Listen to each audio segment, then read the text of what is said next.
What's up, everybody? Welcome to the latest episode of Games Up podcast. My name is Cameron McCulloch-Keeble, and again, it's just me this week. Unfortunately, we had some pretty big networking issues, and we've changed the way that we record recently, which allows us to put one of these out a week.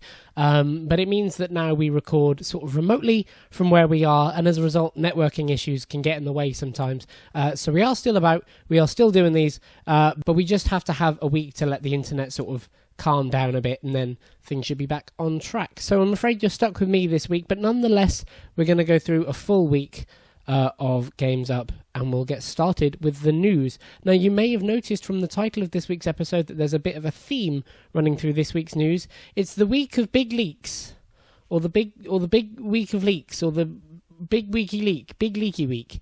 Either way, all of the news stories that seem to come out that seem worth talking about this week seem to be based around leaks, and obviously I'm sure you can guess what the main one is, but we're going to start with Games with Gold, which got leaked about a day before they were announced. If you have Games with Gold, here's what you're in for.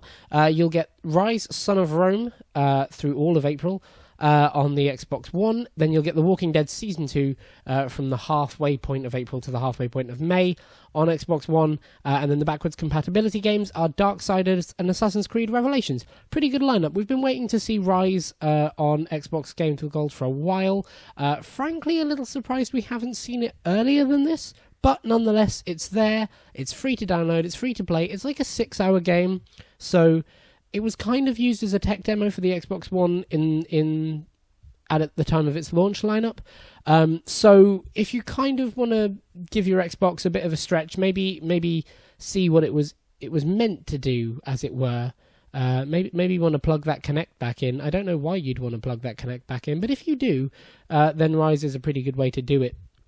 The Walking Dead Season 1 was given away about a year ago, I think, so those of you who picked it up then now have reason to go back to that with Season 2. That's great.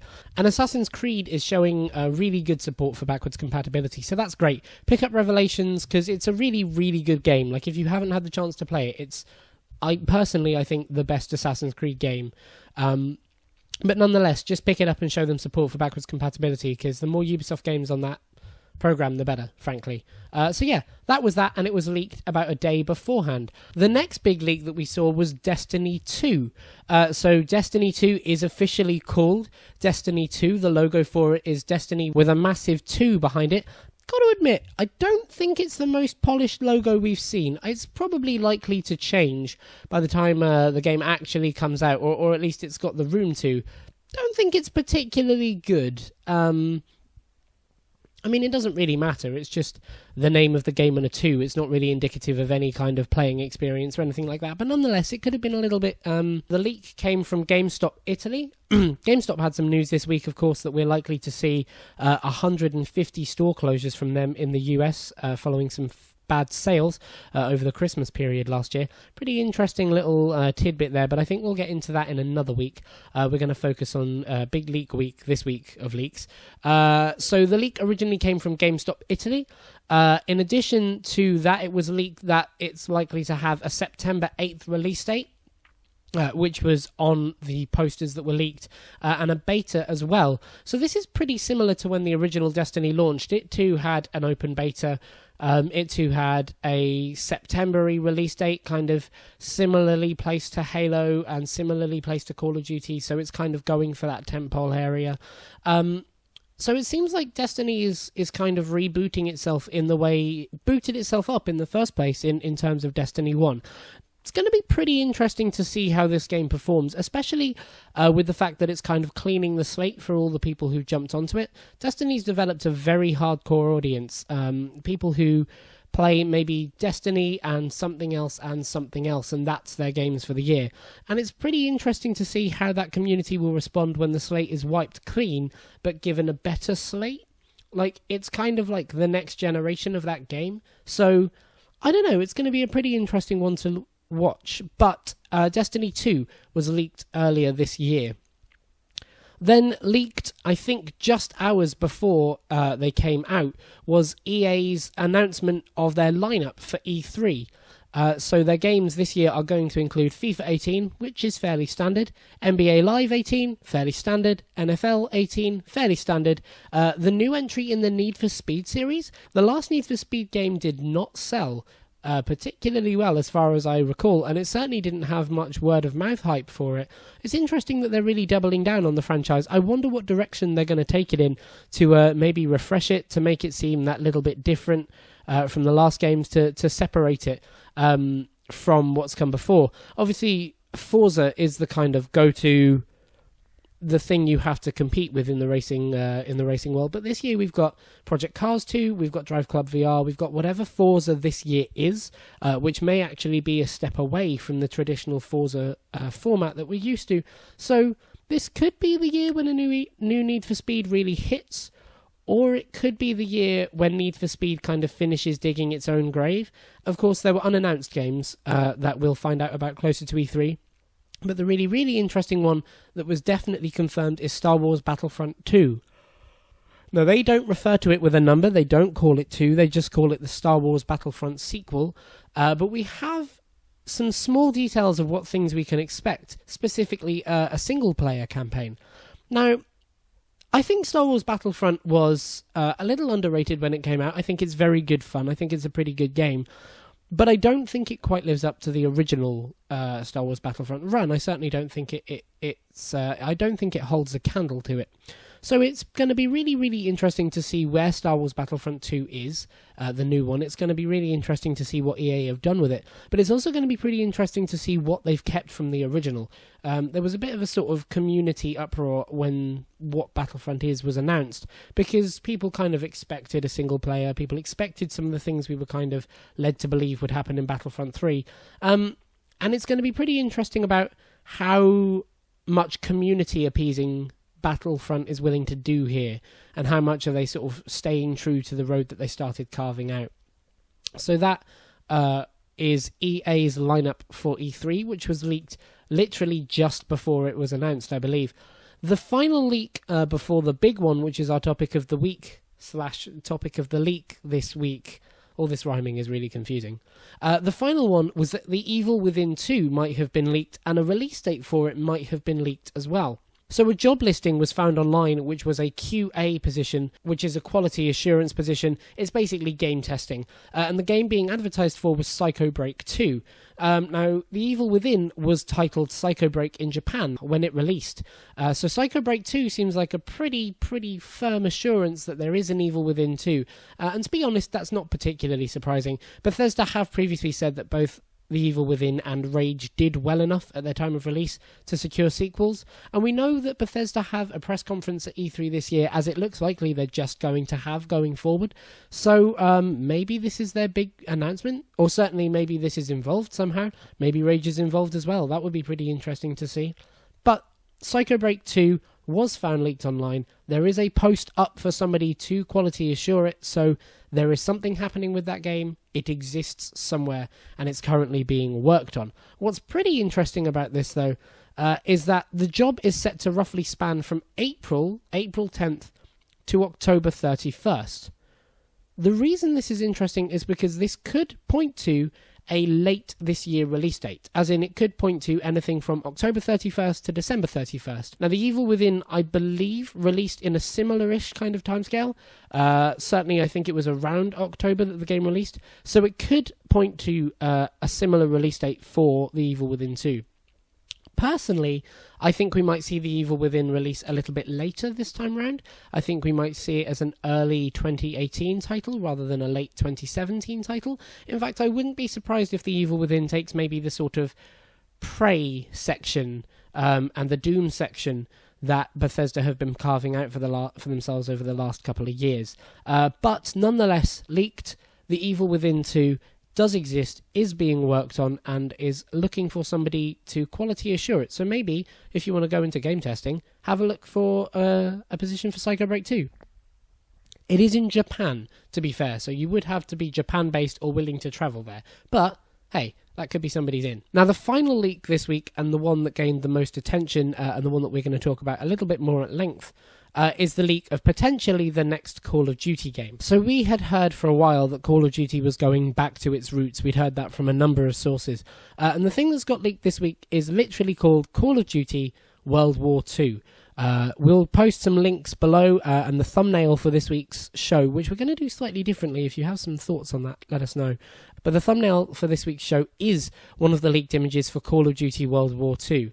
So let's have a sort of a breakdown about what exactly we see in here. So the images that were leaked are very Saving Private Ryan.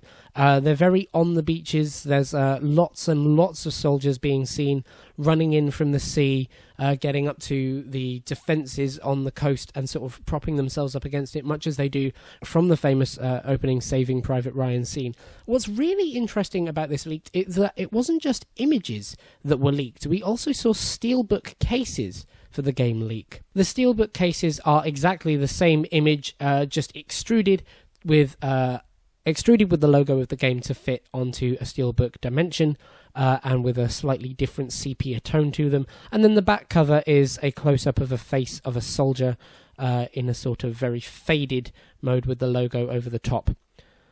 Other things that were leaked for the game include more imagery. There's one that I've got in front of me now of a soldier being carried on the back of another as they're running through and onto the beaches, through past the defences and past their clearly fallen soldiers by the side of them. There's another version of the steelbook case, which is actually, I think, I'm not a big Call of Duty fan, but this is quite a pretty image. It's a kind of bird's eye view of the coast with the sea lapping in and soldiers clearly making their way onto the beach. And then there's one final version of the steelbook, which is the back of a soldier. So you're staring at his back as you would do for a sort of third-person perspective of a game, and that takes. So the left side of him is the front cover of the game, and the right side of him is the back cover, with the middle of him being the spine of the case. So literally his spine being the spine of the case. And then I said there was one more. There's actually one more steelbook case leaked, which was a soldier staring down the sights of a gun. Him staring down the gun is the front of the case, and the butt of the gun that he's staring down is the back of the case. So that's the leak for Call of Duty World War II. And we wanted to have a quick sort of chat about whether we think this is actually real and actually legitimate. We've heard a couple of different leaks from Call of Duty sources over the last couple of weeks about what the next Call of Duty will be. One of them I found, which was Call of Duty Chemical Warfare, rather than World War II. That would be its title. There were no more details I could find for it other than Call of Duty Chemical Warfare. I'm a little bit hesitant as to whether this is actually real. I think the imagery may well be real, and I think a Saving Private Ryan tone is a really, really clever direction for Activision and Call of Duty to go in.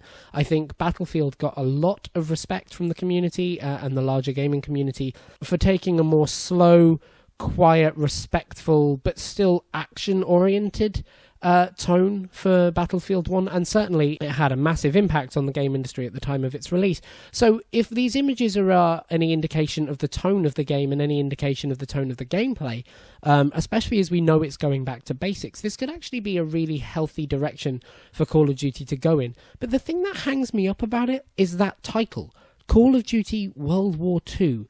It seems basic, and not basic in a back to basics kind of way, but basics in a hasty kind of way. Now, to be fair, this may change by the time it comes out. This may be something that's been leaked to retailers, for example. This may be something that's been leaked to investors, for example, more as an indicator of the tone of the game rather than actually any kind of finalized art. But it must be said that World War II, considering that we've had games from Call of Duty in previous world wars that had much more sort of imaginative, much more tone indicative titles like World at War or just Call of Duty in the first instance, World War II seems a little bit basic. And it doesn't seem basic in a kind of back to basics way, as I said. It seems basic in the kind of somebody trying to leak this game basic. It seems like somebody who's put a lot of effort into the images and not quite as much effort into the title. Now, it may well turn out to be true. And I guess actually, something you can say on the flip side is that what is more back to basics, what is more indicative of where this game is than just calling it Call of Duty World War II, much in the same way that you got Battlefield 1. Maybe that's a similar kind of avenue that they're going down, but I don't know. Something about it just doesn't quite ring true to me. It won't be long, I imagine, until we hear about where Call of Duty is going next. We usually see a reveal before E3, and we certainly see a much bigger reveal at E3, but we sort of usually have an idea of where Call of Duty is going, and we usually do get a big leak close to that announcement, so maybe this is this big leak, maybe this is Call of Duty's road for this year, or maybe this is somebody trying to preempt that and shift the topic of conversation before we find out exactly where Call of Duty is going. Shooters are something that all of the hosts of Games Up are quite into, and each in our different ways. Lawrence likes a very different kind of shooter than I do. I like a very different kind of shooter than Lewis does, and the same all the way round. But something that we can say is that we're all kind of tuned into the shooter genre in the gaming space, and all in different ways. And to me, Battlefield 1 really appealed. I thought it was a really clever idea to take Battlefield 1 to such a basic and beautiful way of presenting warfare, and such a really interesting way of presenting a war that gets very little recognition in comparison to its much larger, much more historically impactful World War II. So I think this is trying, if this is genuine, I think it's trying to go down that road. But I don't know whether it will land in the same way that Battlefield 1 did, because I think Battlefield 1 may have already broke that ground. Call of Duty is going to have to pull out something really special and really unthought of if this is the route they're going down. But if it is, the people who have the money and the caliber to do that are absolutely Call of Duty. Every year they come up against a wall of skepticism. Every year they come up a wall against, is this a year when they've gone too far? And they always seem to beat it. They always seem to be able to beat fan expectations or beat sales or still maintain that conversation. I mean, last year we saw the biggest negative response to a Call of Duty we've seen in years and years and years. And they still topped MPD sales charts. They still topped the most played games. They still have that cash and that money, and cash as in CHE, not CSH, but they have both, to dominate the conversation and really do something clever. So I hope that they're taking a big risk on this, and if they are, I can't wait to see what risk they're taking and what they're willing to do with it. But at the same time, I don't know. I'd hold off a little on this one. I'd hold off on buying onto the hype train for this one until we've seen maybe a little more. I'd like to see if this title can be echoed somewhere else, because it just rings a little hollow to me. But what do you think? Is this leak real? Is this what we should expect? Is Call of Duty World War II a good title or a meh title? We'd love to hear your thoughts. Of course we would. That's why we have these kind of discussions. Feel free to leave a comment below. We'd love to respond to it and have a conversation with you. Or you can jump onto our Facebook page and leave it there. Or you can tweet us and leave it there. Any way you want to get in contact, we'd love to talk to you. And if you do feel like you want to get in contact, maybe consider dropping us a like, just because we love getting those good vibes from anyone who feels like they want to watch the show and tell us that we're doing a good thing. It really helps. And if you do like us, if you do want to hear the show, if you do want to stay in touch, consider subscribing. We put one of these out every week, 6:30 on a Monday, and we'd love for you to be there along with us. Thanks very much. We look forward to the full cast of Games Up rejoining us next week. We will be predicting the award winners for BAFTA, which is on the day after our show publishes next week. So be there for that, because we'd love to see if we're psychic or not. But other than that, thank you for listening. Drop us a like and a subscribe and all that jazz, and we'll see you next week. But until then, the game's up.